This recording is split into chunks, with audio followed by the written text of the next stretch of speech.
Japanese brand's rival to the likes of the Ford Everest and Isuzu MU-X has been feeling its age for a while.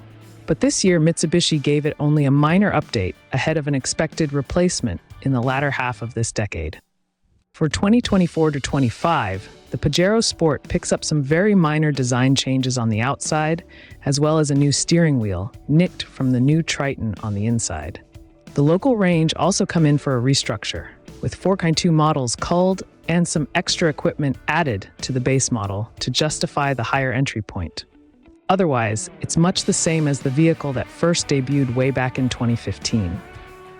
On test here, we have the 2025 Mitsubishi Pajero Sport GSR, the most expensive variant on sale in Australia, priced at just under $65,000 before on-road costs. That puts the aging 7-seat wagon up against some very stiff competition.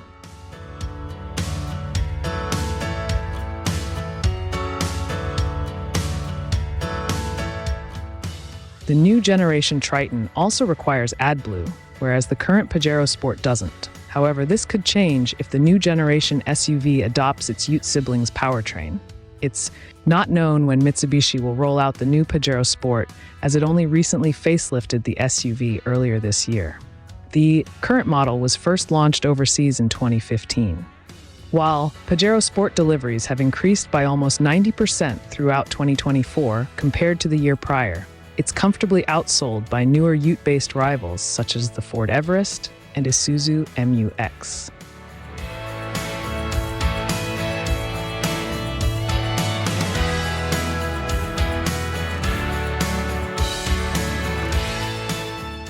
While the camouflaged prototype appears to share the same basic outlines through its window design and taillights as the current Pajero Sport, on the production model, these elements could change.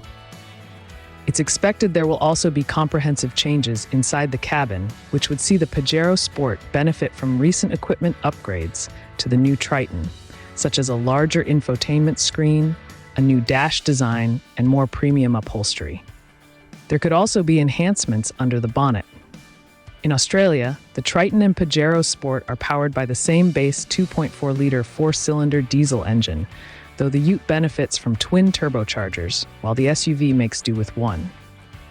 This results in outputs of 150 kilowatts of power and 470 newton-meters of torque in the Triton against the Pajero Sport's 133 kilowatts and 430 newton-meters figures.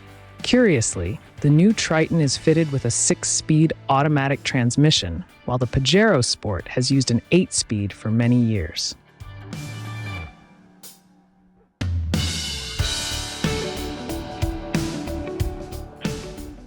Even a mid-spec Ford Everest offers far newer and more comprehensive technology, not to mention greater refinement for similar money, and other rivals in the segment offer larger, more powerful turbo diesel engines with higher towing capacities.